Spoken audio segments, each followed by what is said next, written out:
About YouTube, Tim is, Mr. Zachary has left some paper back there at the last table with a little note on there tells us where to go on YouTube to watch all you people. Some of it's good, some of it's bad, some of it, well, you know, but it's fun. Harvey, you got it. Probably some of you folks are old enough to remember Fort Wayne, Indiana. Oh, yeah. Late 30s, Oh, yeah. 40s, and early 50s. There was a mayor there that was elected for 4 terms, who is pretty popular. Well, they've got a new city-county building, and they've asked the people to kind of help name it. The mayor's name was Harve Thatcher. Now, you'd wonder why parents would name a child that, but he was very popular. He's got 7 or 8 times as many votes as anyone else, but now the committee don't know if they want to name it that. But, you know, naming a one boy that, you could overlook that, but a lot of people don't know this, but Harry had a younger sibling who was an animal trainer. In fact, he worked with lions. And one time in a cage, he got tore up pretty bad with a lion. His name was Claude Balls. So, that was the name of that too. He dropped something.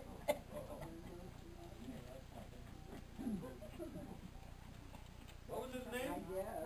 Claude Balls? I thought that's what you said. Harry Balls, yeah. True story of a little national news the other night. You know, I'm sure you all had those folks come to your door, but the other morning when it was 11 below zero, I heard a knock at the front door, and I went out there, and there was 2 young fellas standing there in the cold. They wasn't dressed for it, just shivering, or so. I saw they had some of them pamphlets on their arm, but I said, "You fellas, come on in here where it's warm." Oh, my.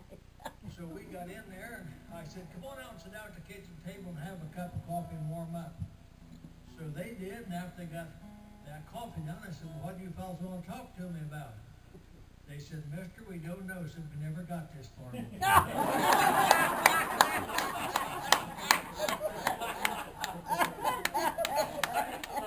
know, they have an awful lot of trouble in that little Methodist church north of Wetzel there. Well, Oh, gee.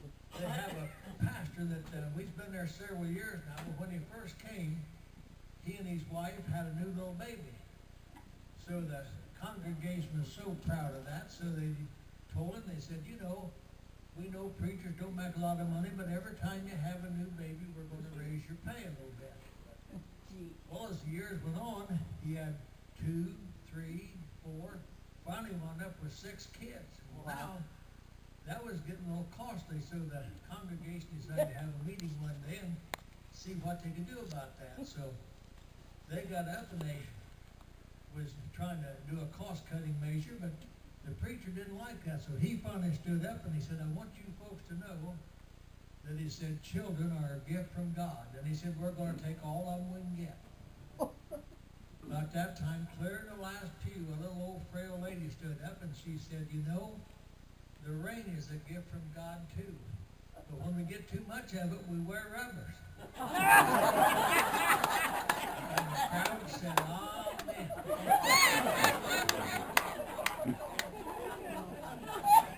Now, we don't have a Baptist church here in Wetzel, but there are a Baptist family that lives here.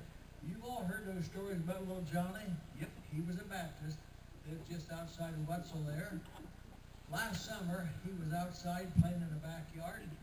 Pretty soon his mom heard an awful squall and commotion out there, and she looked out the back window, and Johnny had a little tub there, and he had a cat. And he just kept juking it up and down that water. But boy, the cat didn't like that. He just was squalling and hollering. She raised the window and she said, "Now, Johnny, what in the world are you doing?" So that cat don't like that. Well, I said, "I'm baptizing him."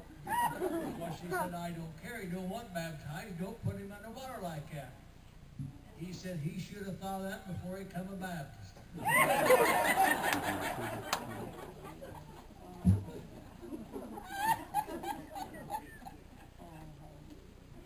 I'm sure you've all heard of the Wetzel party. Well, last summer, they rode in there, and this one bunch was all together.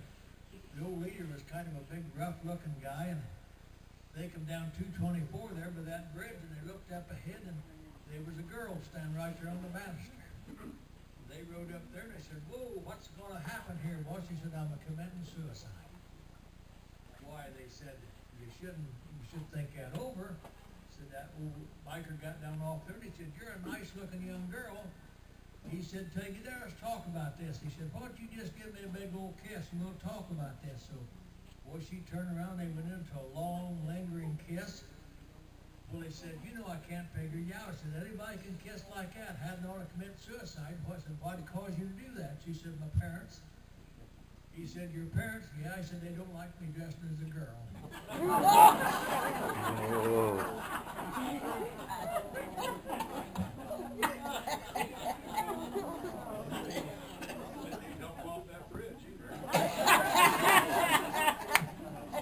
This fella wished he'd have come dressed as the vicar tonight, but we had a story that a fella was out playing golf. He was just ready to tee off, and another fella come along and said, "If you're playing by yourself, you mind if I join in? We'll make it a twosome." Well, he said, "I usually play with myself." But he said, "Come on," he said, "we'll play." So they played 2 holes, they just about even. That second fella said, "When I play golf, so I always like to put a little money on it." He said, "You enjoy it more." He said, let's put $5 a hole on there." So the first guy said, "Well, I'm not much of a betting man," but he said, "Okay, let's do that." The next 16 holes, that number 2 guy won every hole. So when it was over, he had $80 coming. So he's counting his money, kind of grinning. Finally, he said, "You know," he said, "I ought to confess." He said, "I'm a golf pro over on the other side of town." He said, "I just like to take advantage of guys. I catch a sucker once in a while, I like to take advantage of him." Well, he said, "I understand what you're doing there," but he said, "I'm the local parish priest here." "Oh, Father," he said, "I'm sorry for tricking you like that." I said, "Here, take your money back." "No." He said, "You won it fair and square." He said, I should have known better to bet like that." Well, he said, "I still don't feel right." He said, "Is there any way I can make this up to you?" Well, he said, "You could come to church on Sunday on Mass there." He said, "You could make a nice donation."